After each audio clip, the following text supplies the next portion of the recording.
All of these are fully licensed blank firing black powder weapons. Some of these weapons, all of these weapons in fact, can be used with missiles, but we are not going to be doing that here, for your sakes and our sakes. Black powder, like I said, was first discovered about 1226. Now, black powder, what do you think it does? Do you think it explodes? Well, I think we're going to find out whether or not it does. Black powder was known as the devil's powder because it was made up of charcoal, saltpeter and sulphur. And sulphur, the smell of rotting eggs, was very much associated with the devil.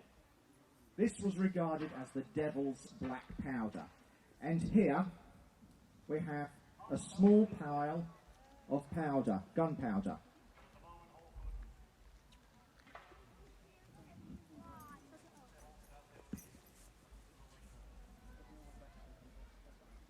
Now, we shall see if this is going to explode. Cover your ears.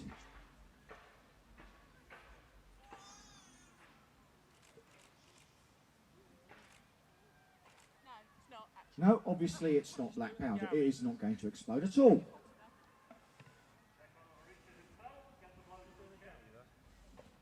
I think they've just got some charcoal ash there. I don't believe it's powder. Ooh. Hang on. Where's the bang? We feel cheated. Where's the bang? Well, you can't have one. Does anyone here want a bang? Right. Well, the thing is that black powder is not an explosive. It doesn't explode. It just burns very quickly and produces masses of gas. It expands to about 300 times its size. Once it's expanded, that's all you get. A big flash and a pile of smoke. However, if you contain that expansion, then you actually get noise.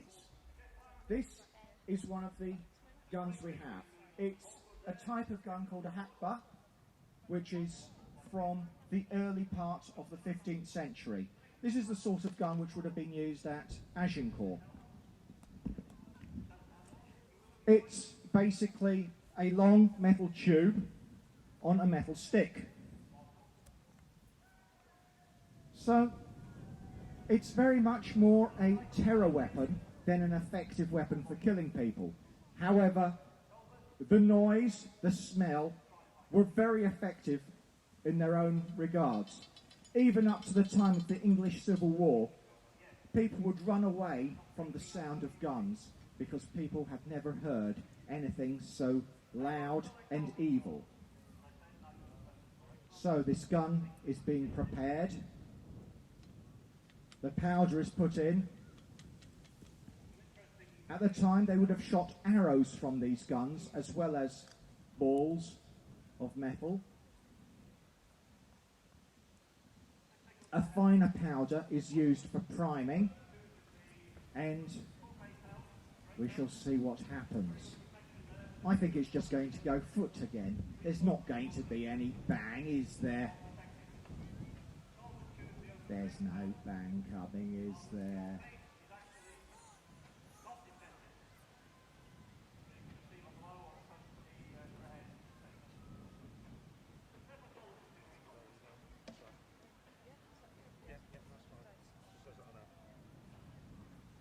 Have a care!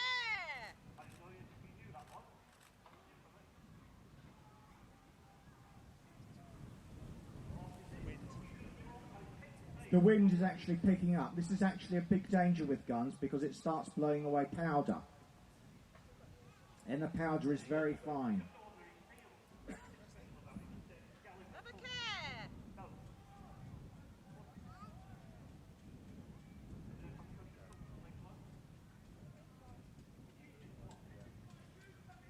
We have to take safety very seriously with these weapons because they're quite capable of doing damage.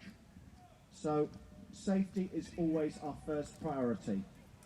With this wind, it doesn't seem to be that strong, but you can even hear it whistling across the microphone, and that is enough to blow away the very fine powder which is used for priming these weapons. A very small amount of powder is used, so a slightest gust of wind can blow it away, and this was very much a problem even in medieval times. Third time lucky. Oh dear, this time it clearly was, and it looks like it shot the gunner.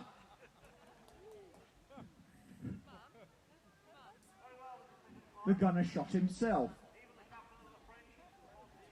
There's obviously a lot of energy there. If there was a missile in there, that would be going towards the opponents. Like I said, this is as much to scare people at this stage in time as to kill them. It can cause injury, but the fact that this is a terror weapon is the most important thing. Now, the next gun which is being shown is a type of matchlock. These are a bit later. These are guns which could have been used around the time of the Wars of the Roses. Latest technology, it is from about 1450 to 1470. You can see there's a wooden stock which is very similar to that of a crossbow, and a mechanism which again is similar to that of a crossbow, which brings a piece of slow match towards the firing pan. Now, it's much safer to actually use a separate piece of slow match, so that's what we're going to do. We're not actually going to use the match itself, or the serpentine as it was sometimes known. Powder. You put in wadding after the powder, then you put in the missile. In the medieval times, the missiles could be arrows, they could be single balls, or they could be a fistful of gravel, or broken up pieces of metal.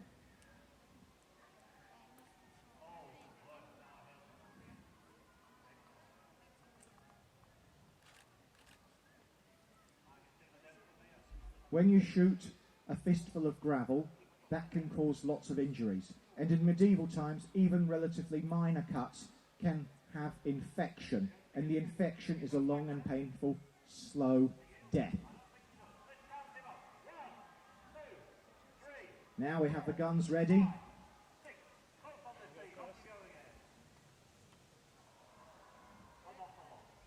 And they're going to...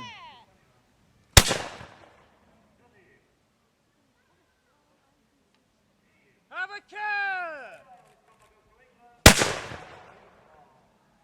Now, you hear them both shouting out, "Have a care." They're not shouting out to warn the enemy that they're about to be shot. They're actually warning the people around them.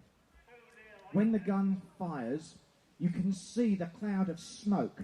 There's hot embers which are flying all over the place. If one of your friends near you has got an open container of black powder and a spark lands in it, it will be loud, it will be messy, it will be very dangerous. This next gun is actually one of the earliest pieces which we've got here. It's a replica of a Tannenberg gun, which is from the middle of the 14th century. It's a pole gun. It's not because the gun is on a pole. It is because pole is the old term for the head. That's why there were things like the poll tax. It's a head tax. So the gun is at the head of the stick. It's basically, think of it as a sawn-off shotgun. It would be filled up with gravel, broken up bits of cast iron, something like that. In fact, there were some pole guns which were found on the Mary Rose, which were all loaded up and ready to shoot, and the insides were covered in wax, so that the powder and the shot wouldn't come out and it would be protected from moisture. So that they were all ready to shoot at a moment's notice. The pole gun again is being prepared slowly and safely. The powder and wadding is being rammed home.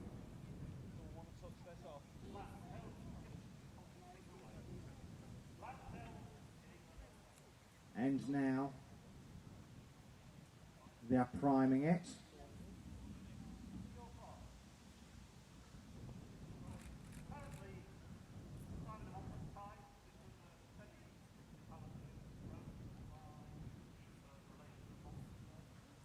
With the gun primed, it is ready to fire at any moment. Have a care. And again, a cloud of smoke. You saw those sparks which would be flying anywhere.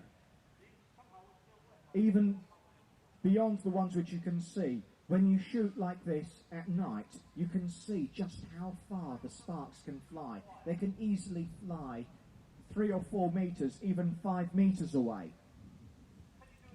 So that's why the warning is to all your friends around you. In fact, now we're going towards some of the larger pieces. This is a replica of a ship gun. Unlike the others, this is not a muzzle loader. You don't put the gunpowder down the barrel. You actually put it into a bottle which is fitted into the bottom of the barrel. That way you can have several separate bottles, and you can have a team of people in the background who are preparing these bottles. With this gun, we have actually managed to shoot 8 shots in a minute. We're not going to speed race here. Again, you can see that it isn't on a wheeled mount, it is actually on a pivot.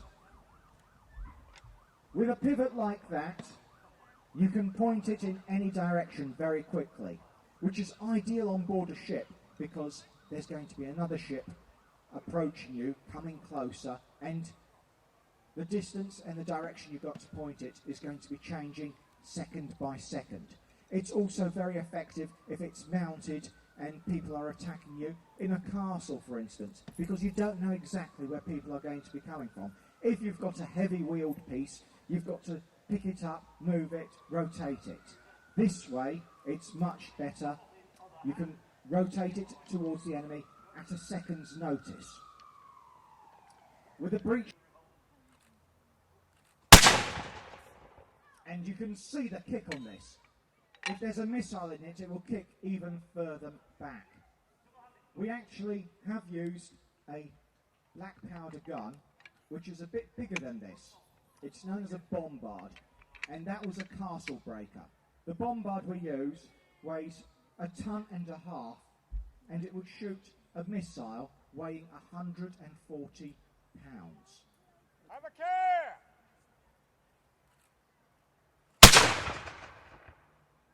You can see how quickly they can reload it when you have several bottles ready. We're making sure that we don't set fire to the site. Like I say, it's always safe using less than 1 kilo of powder. Now with this one, you have to be much more careful because you're using larger quantities of powder. So a pre-prepared charge of powder is, a pre-measured charge of powder is entered. It is loaded in. The wadding is prepared and is carefully put into the barrel. And now they have to prepare to ram it home. It's all rammed home. Now you would put in the shot. You could put in a large arrow, you could put in a ball, or you could put in a little linen bag containing gravel or broken up cast iron. Think of it as a giant shotgun. It would rip people to pieces, and it doesn't matter if they were wearing armour or not. And like I say, infection was a major concern, because infected wounds are a long, very long, slow, painful death. You could take weeks to die. Have a care! And there you saw the fire coming out. Now, with a cannon like this, you have to be much more careful. You start off with swabbing it, making sure that there's no burning embers in there.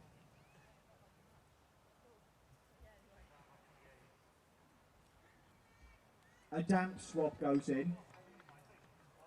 That makes sure that there's no burning embers. Then it's followed by a dry swab, which dries out the cannon. You do not want any damp powder in there. With a dry swab in there, with a dry barrel, it's time to put in more powder. The barrel has been checked. After all, if there were any embers still in there, if you put in the powder, you would suddenly lose your hand. Another pre-prepared charge of powder is put in.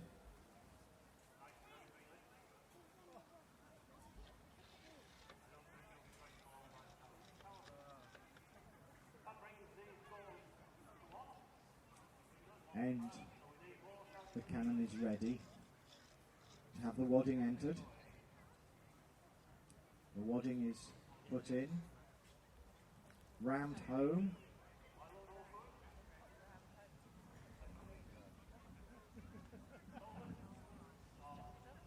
The wadding's rammed home. They're very careful to make sure that none of the powder doesn't come flying out the touch hole. Now it is primed, and now, with the powder primed, this cannon is live. At the Battle of St Albans, they only let prisoners fire these cannons because they were so dangerous to the people around.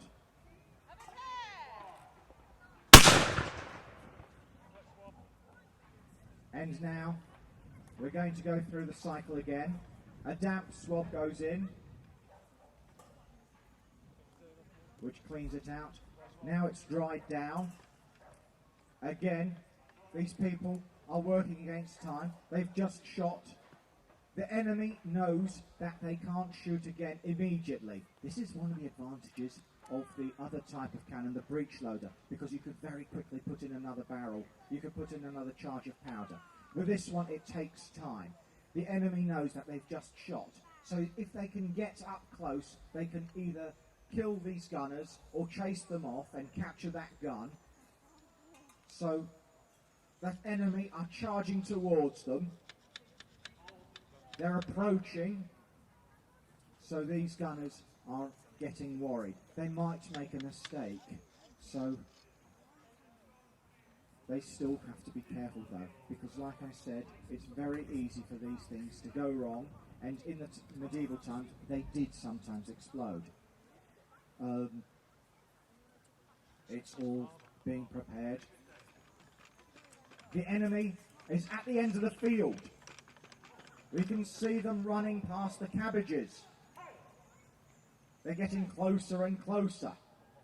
The enemy is just approaching. It's 50 yards, 30 yards, 20 yards. They're at the defences. They're just about to attack. Well, so much for the enemy.